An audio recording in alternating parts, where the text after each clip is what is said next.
The crystal-cold waters of Lake Superior entice adventurers to test their skills. For centuries, native fishermen, voyagers, and sailors have both delighted in her embrace and died in her fury. Beneath her sparkling surface lies the remnants of those tales, ships that broke under the power of her spell. We live in a very tame world, and shipwrecks represent, in some ways, a real untamed sort of frontier. Going out and visiting one of these wreck sites, that's a unique experience for many people, and there's a lot of drama to that. And even for non-diving people, there's a fascination to shipwrecks. It's kind of strange. People wouldn't get interested in train wrecks in the same way. Shipwrecks are a little bit unique. But people who would go to Split Rock Lighthouse or some of the other lighthouses on shore here, they love the idea of standing there, looking out towards the lake, and hearing the story of a great shipwreck. And there's a lot of great shipwreck stories here in the Great Lakes. The wreck of the Edmund Fitzgerald is real familiar, but there's hundreds and hundreds of these wrecks, all with their own stories. There are 350 wrecks scattered throughout Lake Superior. Today, those shipwrecks speak to a new generation of explorers, those seeking to discover what remains. Below the surface, divers swarm the hull of the Samuel P Ely, a schooner barge built in 1869. The divers are measuring what Lake Superior and time have left them. We don't want people to come out here and carve their initials in the site or take pieces of it away.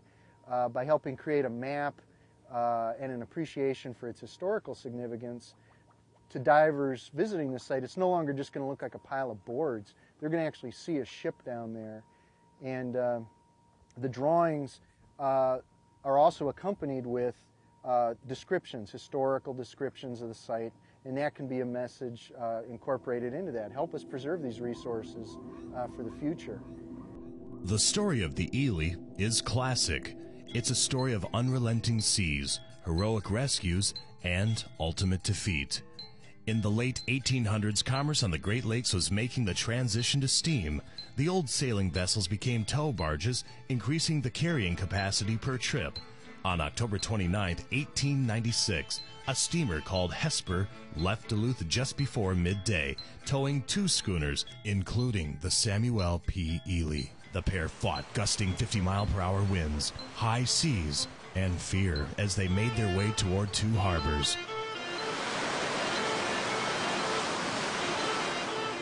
Weather conditions had deteriorated, and there was a little bit of a mix-up when the tow line was dropped.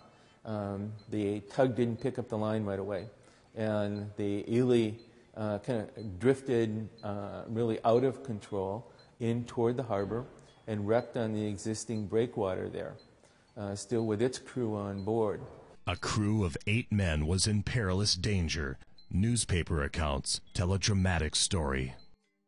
At 3 o'clock this morning, the schooner sank alongside the breakwater, and the men had scarcely time to get into the rigging. It was still dark, the wind was high, the sea was terrific, and the rain and the waves dashed against the men until they were wet through and numbed with cold.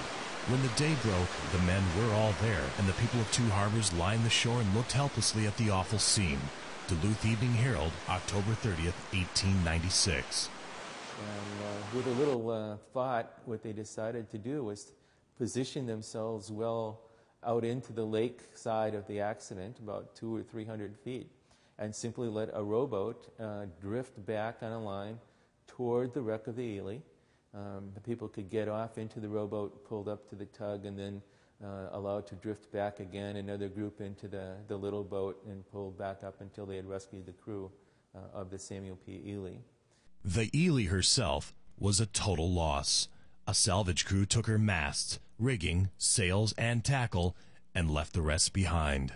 The Ely remains on the bottom, and it's pretty significant because it's a good example of vessel construction. It was built in 1869 and really intended for the iron ore industry, so rather heavily built, heavily planked, good-sized timbers all around.